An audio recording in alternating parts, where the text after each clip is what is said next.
오늘 아침 일라디오. 안녕하세요. 오늘 아침 일라디오 아나운서 정은혜입니다. 도심 한복판에서 대형 땅 꺼짐, 싱크홀 사고가 연이어 발생하고 있는데요. 싱크홀 위험 지역들이 일부 공개되기도 했죠. 혹시 우리 집 주변이나 인근에서도 이런 사고가 생기는 게 아닐까 불안한 마음에 위험 지역을 다 공개해라, 이런 목소리가 높아졌는데요. 반대로 집값이 떨어질까 봐 공개하지 말아야 한다라는 주장들이 나오면서 논란이 일기도 했죠. 그런데 국토교통부가 직접 현장 조사를 해서 싱크홀 발생과 복구 현황이 담긴 지도를 만들고 공개하겠다, 이런 계획을 밝혔습니다. 여기에 서울시도 노후 하수관로 정비에 1,000억 원대 예산을 투입하면서 싱크홀과의 전쟁을 선포했는데요. 앞으로 하수도 요금 인상 같은 재원 마련 이야기도 구체화할 전망인 것 같습니다. 그런데 안전에 투자하는 건 당연한 일인데 그 부담이 시민들에게 다 전가되는 게 아닐까, 이런 걱정도 나오는데요. 앞으로 잘 협의해 나갈 일이겠죠. 그러나저나 지금도 사고가 발생하는데요. 곧 닥칠 여름 장마철이 걱정입니다. 모쪼록 위험 지역들을 다 공개하고 선제적으로 잘 대응할 수 있으면 하는 바람입니다. 5월 28일 수요일 오늘 아침 일라디오 출발합니다.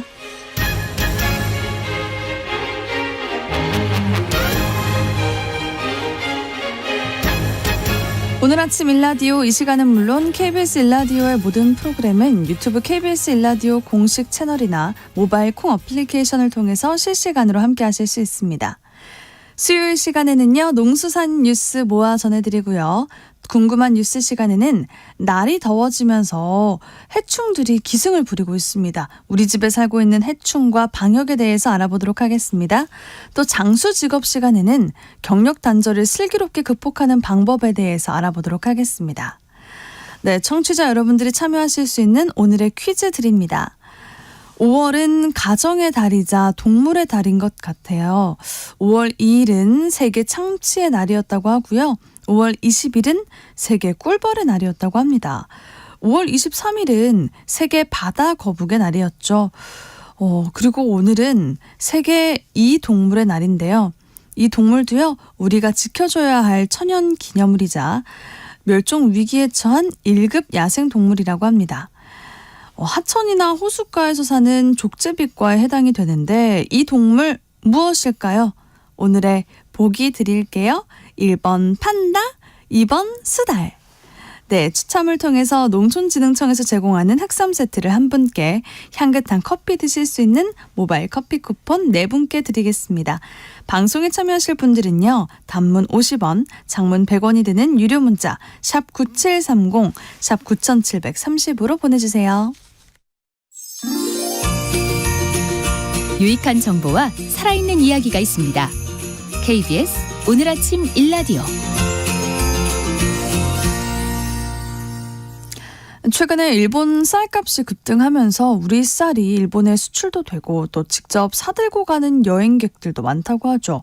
일본만큼은 아니지만 우리도 쌀값이 오르고 있다고 합니다. 오늘 농수산 뉴스 시간에서 이 소식부터 전해드릴게요. 농어민신문 이진우 기자입니다. 안녕하세요.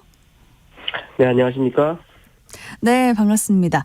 산지 쌀값이 지난 수확기보다 많이 올랐다면서요. 얼마나 오를 상황인가요? 한국농촌경제연구원이 6월 쌀 전망치라는 자료를 내놨습니다. 이게 통계청 자료를 보면은 지난해 수확기 46,175원이었던 산지쌀값, 이게 도정한 쌀인 전곡 20kg을 기준으로 하고 있는 건데요. 5월 15일에는 48,792원까지 약 3% 정도, 그러니까 2,600원 정도 올랐고요. 소매 가격도 5월 평균 56,178원을 나타냈습니다. 전년 동기에 비해서 4.1% 정도 오른 상황으로 파악이 되고 있습니다. 네, 소매 가격 상승세가 조금 더 높은 것 같은데 그 이유는 아무래도 재고량이 부족하다는 것이겠죠?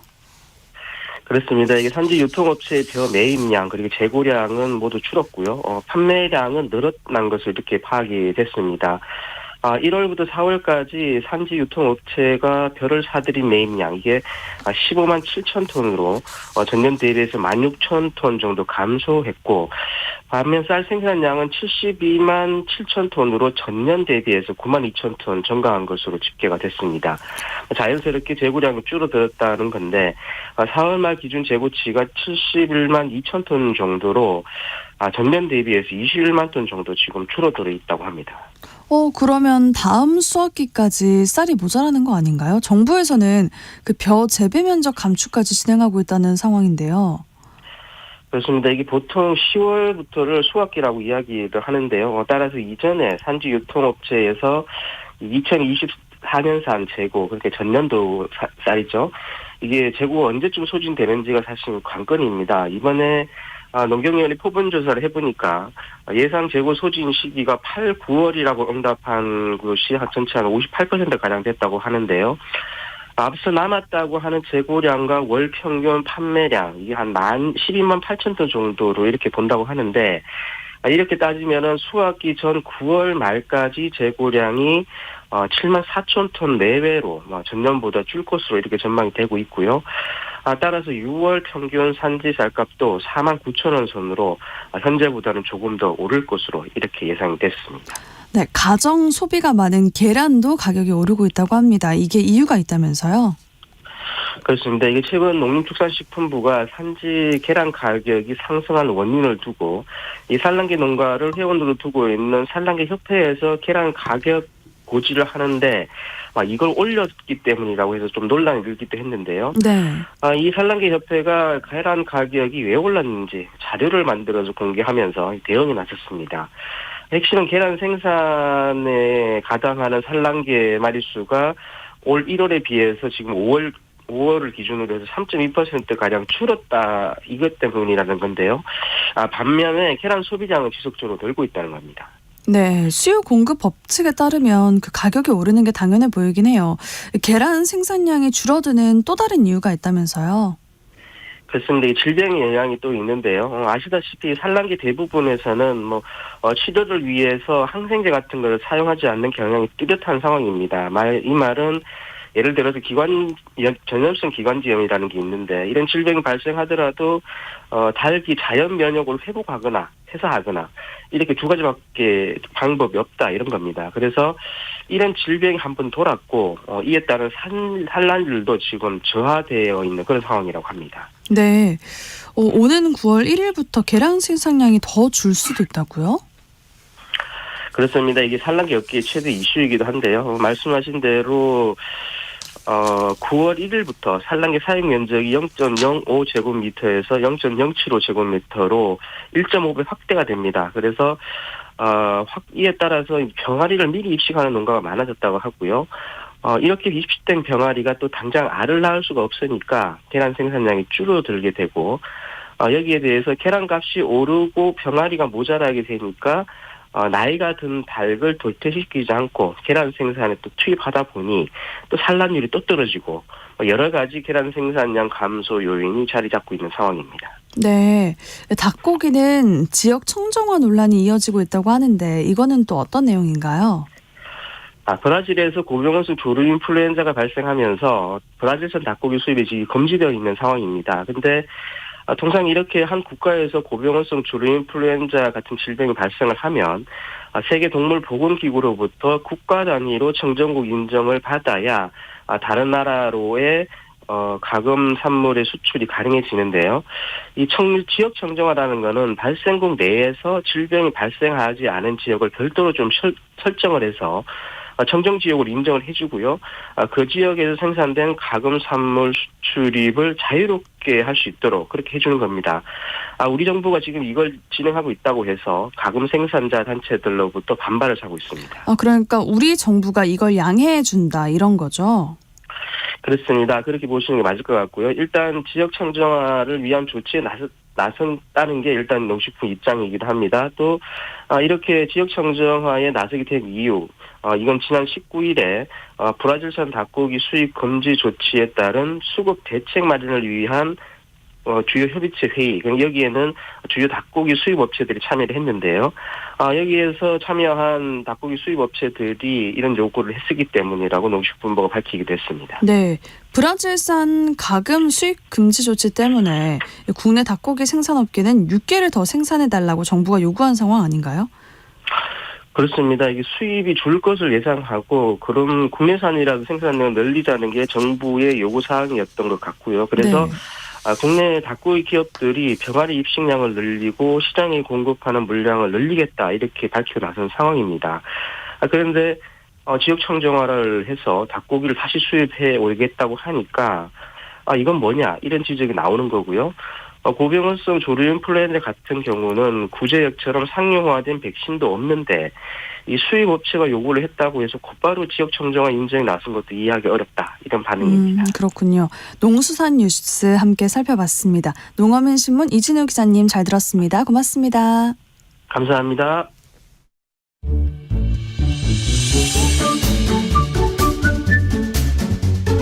아침을 여는 기분 좋은 습관. KBS 오늘 아침 1라디오.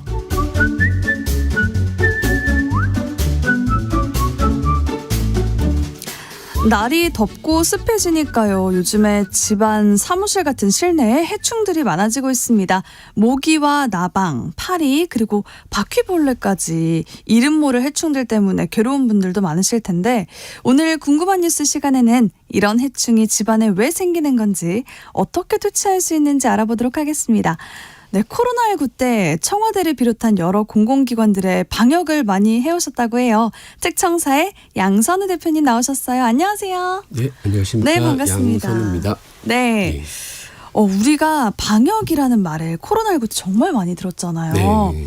이 시간에는 농가들의 농산물, 축산물 방역도 많이 언급하게 되는데 이 방역이라는 게 전염병을 막는 데 정말 중요한 거죠. 예, 맞습니다. 사실 과거에는 그 전염병을 역병이라고 했었잖아요. 그래서 네. 어차피 역병을 방어한다 이제 그런 개념으로 보시면 되고 뭐 코로나19 때 많이 경험하셨지만 개인 위생 같은 손 씻기부터 그리고 뭐 청소, 소독, 그리고 해충 방제까지 다 이런 넓은 범위로 그 방역에 포함된다고 생각하시면 됩니다. 네. 근데 기후변화 이상고온 때문에 점점 여름이 길어지고 또 네. 그것 때문에 해충 문제도 점점 심각해지는 것 같아요. 예. 지금 시기부터가 실제로 가장 바빠지는 시기시라고요. 예. 안 그래도 여기 이제 출연 끝나자마자 또 이제 또 방역하러 가야 되는데요. 예, 바퀴벌레 바퀴벌레 방역이요? 방역을 하러 가야 되는데 이제 뭐 벚꽃 필 무렵부터 한 10월 말까지가 이 해충들이 굉장히 왕성하게 활동하는 시기거든요. 물론 이제 겨울철에도 뭐 난방을 뭐 요즘은 이제 다 잘 하기 때문에 집안에 서식하는 그런 류의 해충들은 뭐 그래도 계속 뭐 번식을 하지만 네. 특별히 이제 뭐 요즘 여름철 습하고 온도가 높은 여름철이 가장 왕성한 활동을 하죠. 그렇군요. 그래서 요즘에는 모기부터 나방 같기도 하고 파리 같기도 한 그런 것들도 많이 보이더라고요. 예. 그 잘 보이지도 않는 그 작은 벌레가 실내에서 막 날아다니면서 예. 물기도 하고 가려워진다고도 하는데 예. 주로 집안이나 실내에 가장 흔하게 생기는 해충들 어떤 건가요? 사실 보통 저희 이제 방역업체에 의뢰하시는 그런 해충들의 80%는 바퀴벌레예요. 그럼 예. 그것도 바퀴벌레예요? 아니요. 그건 이제, 아니죠. 의뢰하는 80%는 바퀴벌레, 나머지 20%가 이제 예를 들어서 뭐 모기도 있겠고, 뭐 개미, 거미, 그리고 말씀하신 뭐 그런 작은 벌레들은 뭐 초파리나 나방파리 이런 애들도 의뢰가 들어오긴 하죠. 네. 그리고 가끔가다 뭐 빈대라든가 그리고 미세해충들이 있어요. 먼지다듬이나 이런 것들. 그리고 뭐 이렇게 곡식류들을 잘못 들였을 때 발생하는 저곡 해충들. 뭐 그런 여러 해충들이 보통 고객님들이 이제 많이 이렇게 의뢰하시긴 합니다. 근데 한 80%가 바퀴벌레라는 거죠? 네. 요즘에 딱 바퀴벌레가 슬슬 나오기 시작하는 딱 그 시기인가요? 이미 나와서 많이 활동하고 있습니다. 많이 네. 활동하고 있어요? 예. 그렇군요. 그 바퀴벌레가 종류가 굉장히 다양하다고 하더라고요. 예. 어떤 게 있나요? 우리나라에서는 대표적으로 좀 4가지 종류를 생각하시면 되는데요. 뭐 크기부터 좀 나열해 드리자면 가장 큰 이제 미국 바퀴 4cm에서 5cm 정도 되고요. 4cm, 5cm. 가장 큰 성충은 이제 네. 그리고 그 다음이 먹바퀴. 먹바퀴는 뭐 3에서 4cm. 예, 그리고 일본 바퀴가 2에서 3cm. 그리고 가장 작은 독일 바퀴가 1cm 내외 정도 하는데, 4가지 중에 이제 그 위에 이제 제일 큰 거부터 3가지는 이제 외부 바퀴로 좀 생각하시면 되고, 독일 바퀴가 집에서 알 낳고 살려고 하는 그런 내부 서식 바퀴라고 생각하시면 되세요. 근데 저 그런 얘기를 들었던 게 있는데, 예. 바퀴벌레 한 마리를 보면 예. 그 주변에 이미 엄청나게 많은 양의 바퀴가 있을 거다라고 예. 하더라고요. 맞나요? 그 이야기가? 그거는 이제 맞는 말일 수도 있고 이제 틀린 말일 수도 있는데요. 바퀴벌레 종에 따라서 이제 제가 말씀드린 큰 바퀴들, 네네네. 뭐 손가락 막 2마디 이상 되는 그런 큰 바퀴들은 한 마리 봤다고 해서 집에 뭐 수십 마리가 있는 게 아니고요. 그건 이제 외부 바퀴라고 하지만 사실 외부가 생활 공간에서 멀리 떨어진 게 아니라 그 건물의 옥상, 화단, 뭐 이제 지하 같은 그런 음습하고 뭐 이제 어둡고 이제 습한 그런 공간에 얘네들은 살아요. 하수구나. 그러면서 이제 틈을 통해서 생활 공간으로 들어오기 때문에 어쩌다 하나씩 걔네가 들어왔다고 해서 수십 마리가 우리 그 집안 내부에 있는 건 아니죠. 근데 이제 그렇군요. 작은 바퀴, 그 네. 독일 바퀴는 한 마리 보이면은 수십 마리가 있을 수는 있어요. 수십 마리, 수백 마리가 있을 수도 그래요? 있죠. 예, 예. 그럼 작은 바퀴를 보면은 그쵸. 약간 경계를 해야 되겠네요. 예, 작은 바퀴가 보이면 좀 경계하셔야 네, 필요가 있죠. 알겠습니다. 예. 근데 이런 바퀴벌레를 비롯해서 말씀하시는 그 해충들이 주로 왜 생기는 걸까요? 어떻게 보면은 사실은 그냥 생태계의 일부죠. 뭐 각종 해충이나 뭐 바퀴벌레도 그렇고 뭐 파리류도 그렇고 어떻게 보면 그 어떤 살아있는 생명체가 뭐 이제 예를 들어서 생명을 다했을 때 이제 뭐 음식이라든가 생명체도 마찬가지고 이제 분해하는 역할을 하는 생태계의 일부이고 얘네들은 그러니까 멸종되지 않죠. 네. 생태계의 일부고 이제 또 온도가 높거나 습하고 하면 더욱더 이제 왕성하게 활동하기 때문에 특히 이제 우리나라 여름철에 많은 거죠. 그렇군요. 예. 그래서 덥고 습해지면 왜 이렇게 급속도로 퍼지는 걸까 이런 의문이 또 생기긴 했었거든요. 그렇죠. 얘네 해충들 자체가 대부분 좀 변온 동물이에요. 변온이기 때문에 예를 들어서 외부 온도가 높아지면은 이제 대사가 빨라져요, 얘네들도. 그래서 뭐 성장이나 탈피나 그런 생애 주기가 빨라지기 때문에 번식력도 높아지고 활동성도 많아지죠. 그렇군요. 예. 근데 저희가 요즘에 방충망도 잘 되어 있고 고층 네. 아파트인데 예. 해충이 어디서 들어오는지 또 궁금하거든요. 그렇죠. 예.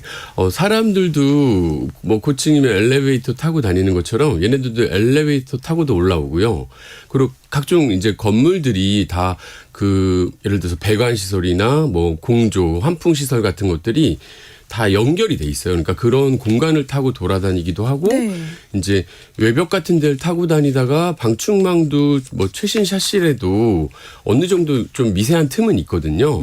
그런 데를 통해서 또 들어오기도 하죠. 맞아요. 또 김태호님께서 문자를 보내주셨는데 네. 집안 음식물 쓰레기에 생기는 초파리가 골치예요. 알도 까고요. 예방법이 있을까요? 라고 보내주셨어요. 그렇죠. 요즘에 이제 초파리 주의해야 되잖아요. 네. 슬슬 보이더라고요. 네. 이제 첫 번째는 사실 초파리는 그 음식물이 살짝 부패할 때 생기는 그런 효모 그런 성분을 얘네들이 유인되는 그런 게 있거든요. 그렇기 때문에 음식물 관리를 제일 첫 번째로 조심하셔야 되고요. 네. 그리고 음식물 관리에 앞서서 또 사실 또 바깥에 우리 집의 음식물을 잘 관리해도 만약에 이제 저층 뭐 예를 들어서 빌라라든가 뭐 그런 데서 바깥에 음식물 쓰레기들이 또 있을 경우에 거기서 발생된 애들이 이제 창문을 통해서도 들어오거든요. 그러니까 네. 음식물 관리랑 창문을 좀 밀폐시켜주는 틈새 같은 걸 막아주는 걸 같이 좀 병행해 주셔야 좋아요. 그러면 음식물이 없는 뭐 하수구 그런 데서는 발생하지 않는 거예요? 잘 말씀하셨어요. 하수구 타고도 올라옵니다. 하수구 타고도 올라와요? 초파리가 종류가 여러 가지가 있는데 또 벼룩파리 이런 애들은 하수구 타고도 많이 올라와요. 그러면 그건 어떻게 그건 이제 퇴치하거나 예방해야 돼요? 하수구 차단 트랩이라든가, 그러니까 네. 하수구 자체가 기본적으로는 봉수 트랩이라고 해가지고 물이 이렇게 좀 고여서 벌레나 냄새를 막아주는 역할을 해요. 네네네네. 근데 이제 그런 봉수라는 게 기본적으로 조금 망가지는 경우도 있고, 그럴 경우에 이제 그 위에 이제 물리적인 그런 물만 내려가고 평소에 막혀 있는 그런 물리적 트랩을 이용해서 좀 그런 걸 차단해주는 그런 방법이 있습니다. 그러면 그걸 또 구매해서 한번 설치를 그렇죠. 해봐야겠네요. 예. 네, 근데 또 그런 이야기를 들었어요. 심지어 정수기 밥통에도 바퀴벌레가 살 수 있다. 네. 이런 이야기를 들었는데 사실인가요? 그러니까 대표적으로는 정수기 밥통인데 사실 모든 가전 예를 들어서 뭐 세탁기, 냉장고, 에어컨 다 좋아해요. 왜냐면은 다 전기를 쓰기 때문에 다 네. 어느 정도의 그 가전에서 따뜻하고 그리고 뭐 정수기도 물이 지나가니까 습하죠. 그리고 밥통도 좀 습해요. 네. 그 제품 자체가 뭐 냉장고 같은 것도 냉매 쓰기 때문에 좀 습하고 다 그런 것들 때문에 얘네들이 그 안을 너무 좋아하죠. 근데 이제 큰 바퀴 아까 말씀드린 외부 바퀴류는 안에서 그렇게 사는 건 아닌데 이제 독일 바퀴 제일 작은 그 집에서 알 까고 살기 좋아하는 그 독일 바퀴가 네. 가전 제품에 많이 살죠. 아, 그렇군요. 예. 그렇게 그 크지 않은 그 작은 바퀴 예, 말씀하시는 거죠. 맞습니다. 예. 근데 이런 해충들이 알을 까면 예. 특히 바퀴벌레가 죽어도 그 알을 까고 죽으면 정말 답이 없다고 하는데 어떤가요? 그러니까 답이 없는 건 아닌데요. 네. 예를 들어서 알은 바퀴벌레뿐만이 아니라 특히 바퀴벌레가 그렇지만 다 알을 낳으면은 알은 사실 그 자체적으로 약간 보호막도 있고 그리고 네. 얘네들이 뭐 예를 들어 바퀴벌레 같은 경우는 독먹이제 같은 걸 쓰기도 하는데 얘네가 그 독먹이제를 먹을 수 있는 게 아니잖아요. 그냥 알로서 존재할 그렇죠. 뿐이니까. 그러니까 이제 방역 시점 촘촘하게 엄청나게 촘촘하게 방역을 하면 안에 있는 애들은 대부분 죽는데 이제 알로서 있는 애들이라든가 아니면 알을 베고 있는 암컷이 약을 먹고 죽을 때 알을 떨궈요. 근데 그러면은 이제 알의 부화 시기에 맞춰서 재방역을 해야죠. 네. 예. 그러면 이제 그 바퀴 알을 까고 죽거나 아니면 생기고 있는 그 바퀴들 좀 퇴치할 수 있는 방법 알려주시겠어요? 여기 많은 분들이 예. 얼마 전에 뭐 4에서 5cm의 바퀴를 발견했다라고도 예. 하시고 또 요즘 바퀴약이 너무 비싸시다라고 9834님께서도 보내주셨어요. 그렇죠. 예. 어떻게 대처하면 좋을까요? 사실 약간 좀 나눠서 생각하셔야 되는데 외부 바퀴는 제가 말씀드린 대로 그 건물에 살잖아요. 네. 그러니까 어떻게 보면 생활 공간에 약간 바뀌잖아요. 그러니까 바퀴벌레는 사실 멸종이 안 돼요. 그러니까 외부 바퀴를 멸종시킬 수가 없기 때문에 우리 집에 못 들어오게 하는 게 중요해요. 외부 바퀴는. 그러니까 이제 각종 틈새 차단이 중요한 거죠. 약을 집안에 했다고 해서 얘네가 안 들어오는 건 아니에요. 네. 예. 일단 약을 뿌려놓고 그걸 의존하고 믿어서는 안 되는군요. 들어오죠. 예. 아. 예. 근데 이제 독일 바퀴는 안에 이미 들어와서 막 사니까 얘네는 이제 특별히 좀 효과가 좋은 거는 독먹이제를 이용해서 조금 이렇게 처리를 하는 게 좋은데 독먹이제도 사실 이렇게 보통 그냥 이제 일반 분들이 이제 쓰실 때는 깊게 못 넣잖아요. 그렇죠. 예를 들어서 저희는 이제 장비 같은 걸 이용해서 이제 얘네들 서식지 안쪽 깊숙이 넣거나 이렇게 그렇게 좀 촘촘하게 놓는데 일반 분들은 이제 제품을 이용해서 어디 붙여 놓으시거나 몇 군데만 놓으시니까 사실 조금 효과가 떨어지긴 해요. 근데 네. 이제 어떤 튜브형 제품을 이용해서 촘촘하게 좀 깊숙이 많이 넣을수록 효과가 좋아요. 아, 그렇군요. 예. 보통 집이나 사무실에서 그 살충제를 놓고 쓰긴 할 텐데요. 예. 흔히 쓰는 그 살충제만으로도 충분히 효과를 보기 어려울 수가 있잖아요. 예. 그렇죠? 사실 이제 집에서 보통 집이나 뭐 어디 이제 사무실에서 쓰시는 그런 살충제는 이렇게 에어졸 예를 들어서 헤어 스프레이처럼 네. 이렇게 에어로 나가는 제품은 사실 이렇게 잘 남아있질 않아요. 어떤 특정 제품은 좀 남아있게끔 나온 것도 있긴 한데 사실 남아있지가 않기 때문에 앞에 딱 보이는 애만 죽이는데 좀 쓰이는 용도고 사실은 이제 남아있어야 되는 잔류성 살충제가 있어요. 보통 액체형으로 이루어져 있는데 그런 것들이 이제 외부하고 닿는 곳들 예를 들어서 뭐 집으로 따졌을 때 창틀이라든가 뭐 베란다라든가 현관이라든가 그리고 얘네들이 숨기 좋은 그런 가구나 가구 밑이나 가전 밑에 같은 데들 그런 데들에 이제 도포해 놓으면 어쨌든 외부에서 들어온 애들에 대한 어느 정도 보호막 효과가 있죠. 근데 살충제를 뿌렸을 때 예.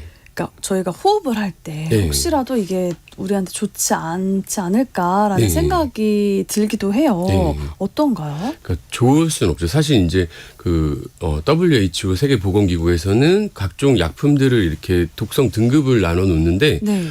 살충제는 사실 저독성이긴 해요. 저독성이긴 하지만 사실 이제 피부가 좀 예민하신 분들이나 그런 분들, 호흡기가 좀 예민하신 분들은 피부 발진도 일어날 수 있고 호흡기 약간 기침이라든가 그리고 이게 신경계에 좀 작용해서 두통이나 메스꺼움 같은 걸 발생시킬 수 있어요. 맞아요. 특히나 아이가 있거나 좀 그렇죠. 어린 아이가 있거나 반려동물 키우시는 분들이 더 걱정을 많이 하시는 것 같아요. 맞아요. 아이는 특히 이제 성인보다는 피부도 약하고 면역력도 약하기 때문에 그리고 또 아이도 그렇지만 반려동물 요새 반려동물 많이 키우시니까 강아지는 근데 조금 저희가 보통 많이 쓰이는 살충제가 그 피레스로이드계 살충제인데요. 네. 강아지는 그래도 좀 해독 능력이 있는데 고양이는 굉장히 그 해독 능력이 없어요. 그 성분에 대해서. 네. 그러니까 고양이 키우는 데가 이제 아이가 있는 집은 특히나 그런 살충제 쓰실 때 조심하셔야죠. 그렇군요. 예. 또 저희가 화장실 같은 곳에서는 나방파리 같은 게 많잖아. 이건 어떻게 대처하면 예. 될까요? 나방파리는 무조건 정화조나 하수구예요.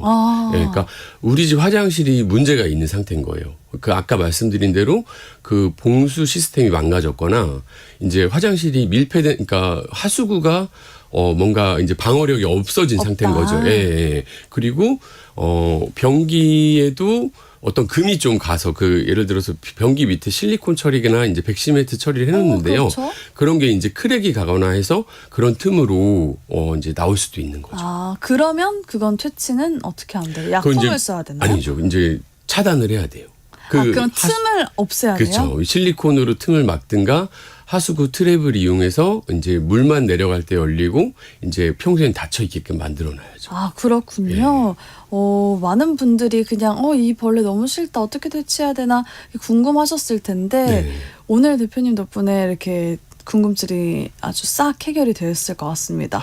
요즘에 이제 날이 더워지니까 점점 많아져서 정말 스트레스 받으시는 분들 많으시거든요. 네. 네, 오늘 궁금한 뉴스 시간에 이른 더위와 함께 찾아든 해충 퇴치법에 대해서 알아봤습니다. 집안의 각종 해충들에 대해서 저희가 다음 시간에도 들려주시면 좋을 것 같아요. 네, 알겠습니다. 양선우 대표님과 함께했습니다. 고맙습니다. 네, 감사합니다.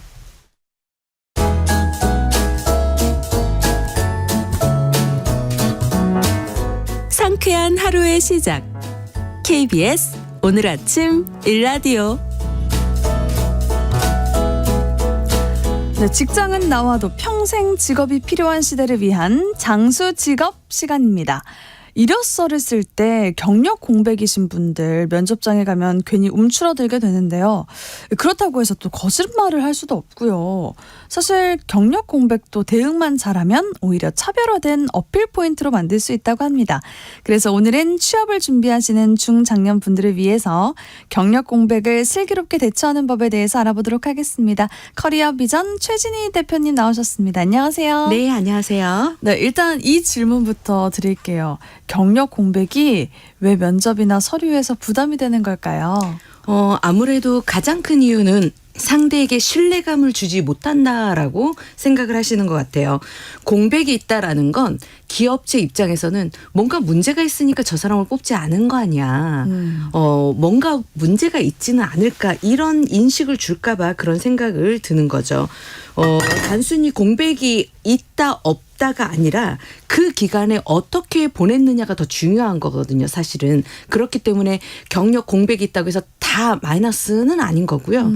그 기간을 표현의 방법에 따라서 이게 오히려 차별화된 전략으로도 다가올 수 있으니까 공백을 표현하는 방법에 대해서만 좀 잘 익혀두셨다가 잘 활용하시면 좋을 것 같습니다. 네, 경력 공백이 있는 분들은 혹시 그것 때문에 내가 취업이 안 되는 거 아닌가 생각하게 될 것 같기도 해요. 이런 공백기가 취업 당락에 많이 저하가 되나요? 탈락의 원인이 꼭 이 공백기 때문이라고는 볼 수는 없습니다. 왜냐하면 채용에는 다양한 요소가 있거든요.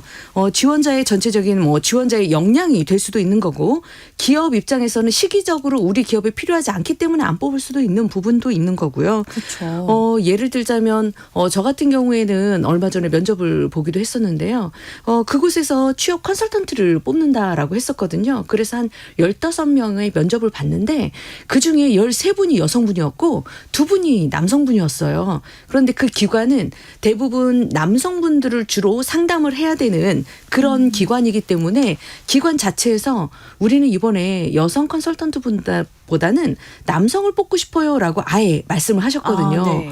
근데 면접 보다 보니까 여성분들이 정말 탁월하게 역량도 좋으셨는데 그렇게 좋은 역량인데도 불구하고 기관에서 요구하는 건 여성이 아닌 남성분들을 좀 더 선호했기 때문에 더 좋은 역량이 있는데도 불구하고 남성이 취업이 됐거든요. 네. 그렇기 때문에 내가 역량이 부족해서 탈락이 된 건 아니거든요. 네. 이렇게 경력 공백 때문에 탈락된 것도 아니고 역량이 부족해서 탈락된 것도 아니고 면접에서는 그 기관과의 코드 맞춤이라고 우리가 하고 있거든요. 네네. 기관에 필요한 사람.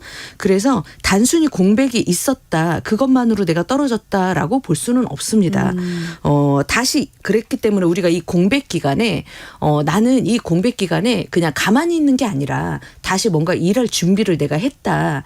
다만 그 일할 준비를 어떻게 했는지를 좀 표현을 잘 해주시면 될 것 같습니다. 네. 그러면 이력서를 쓸 때 그 공백을 솔직히 써야 할까요? 아니면 그 기간을 좀 줄여서 쓰는 게 나을까요? 무조건 서류상에 거짓말하면 안 됩니다. 그렇죠. 그죠. 거짓말하면 다 티가 납니다. 면접에서도 거짓말하는 지원자를 저희가 다 잡아내거든요. 그렇죠. 네, 티가 납니다. 거짓말하면 뭐 눈동자도 흔들리기도 하고 거짓말하면 본인이 나중에 전후가 좀 다른 답변을 하시면서 그래서 면접관이 다 그분을 찾아내게 됩니다. 무조건 이력서에는 정직하게 쓰시는 게 좋고요. 다만 조금 전략적으로 쓰시면 좋을 것 같습니다.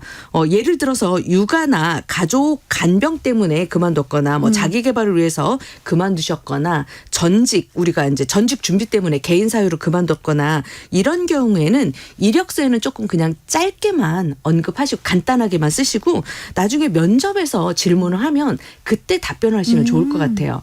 어떤 분들을 보면 이력서에서 퇴사 사유에 이걸 너무 상세하게 쓰시는 분들이 있는데 네. 굳이 그럴 필요는 없을 것 같습니다.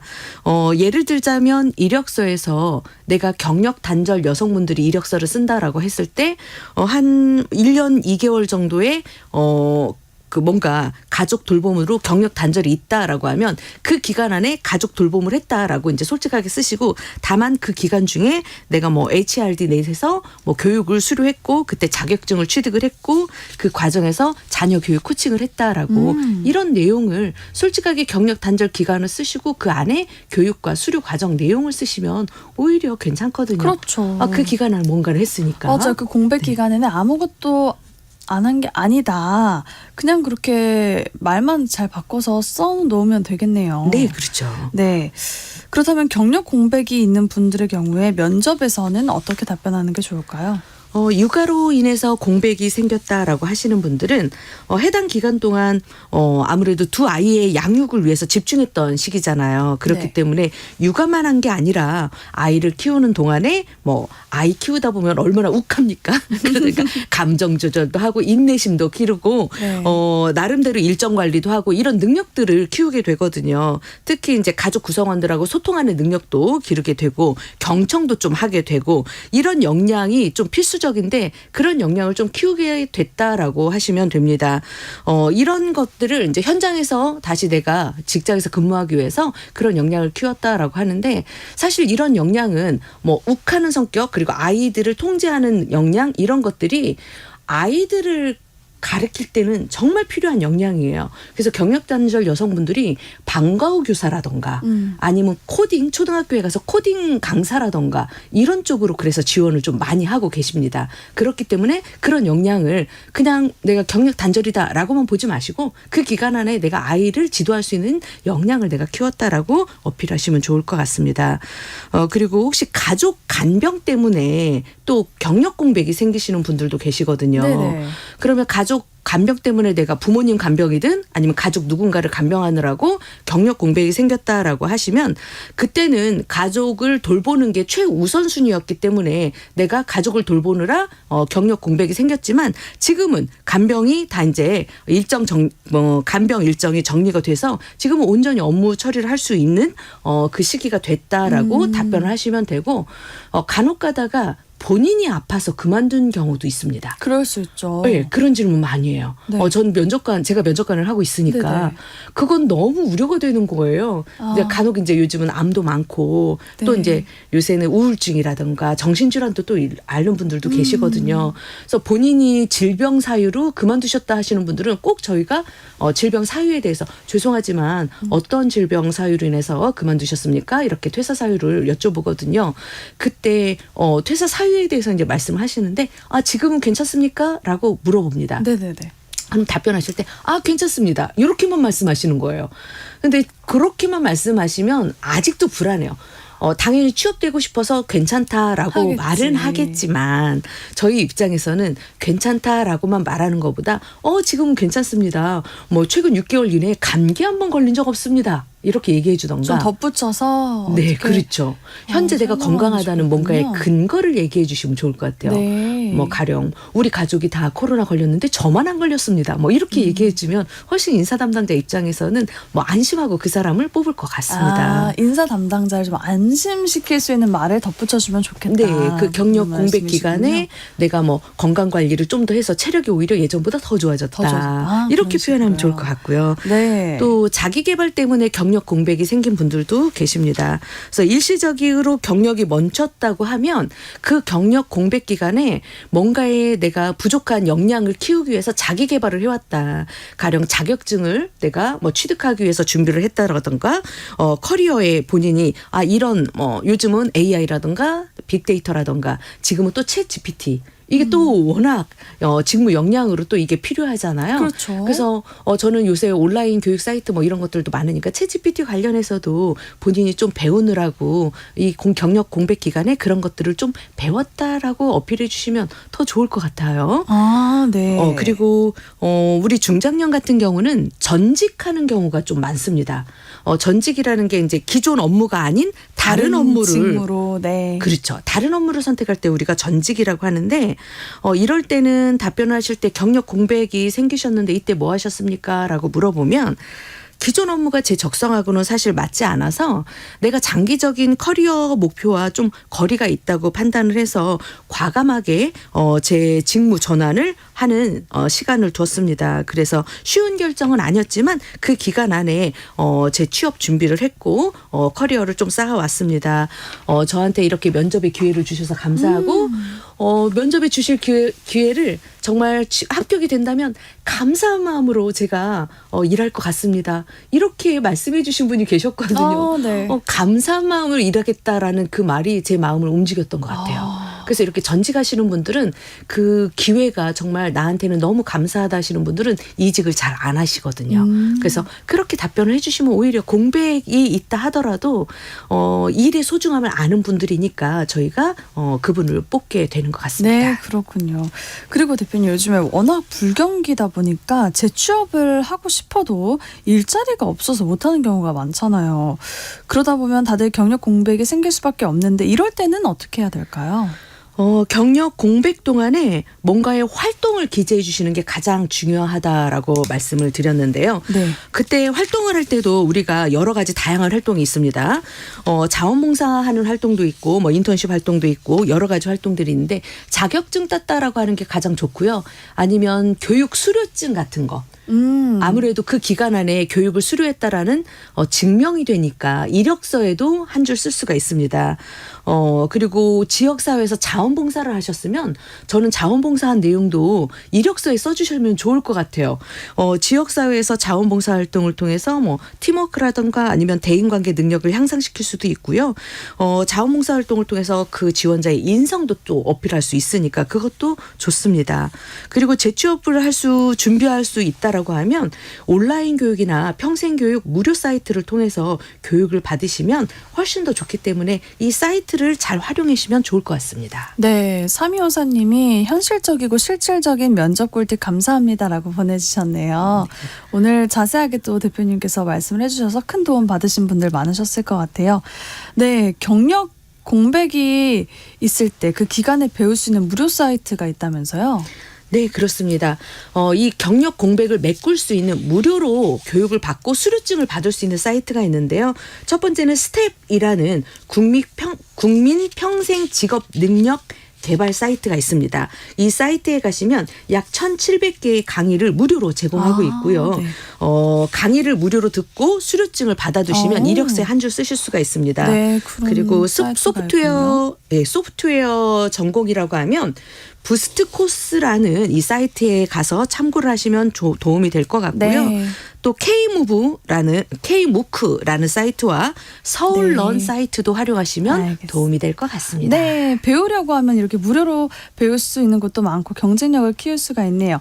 오늘 장수 직업 시간에는 경력 공백으로 고민하시는 분들을 위해서 경력 공백 슬기롭게 대처하는 법에 대해 알아봤습니다. 커리어 비전 최진희 대표님과 함께했습니다. 고맙습니다. 감사합니다. 네, 오늘의 퀴즈 정답 2번 수달이었습니다.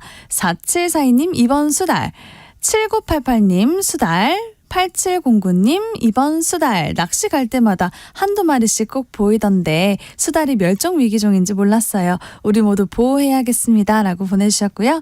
7205님도 2번 수달. 아침에 일어나기가 힘든데 오늘 아침 일라디오 들으며 힘차게 시작해보겠습니다. 네, 모두 고맙습니다. 중복 당첨 여부 확인 후에 홈페이지에 당첨자 올려놓겠습니다. 상품 받으실 퀴즈 당첨자는 그렇게 홈페이지에 확인해주세요. 오늘 아침 일라디오 지금까지 아나운서 정은혜였습니다. 모두 오늘 좋은 하루 보내세요.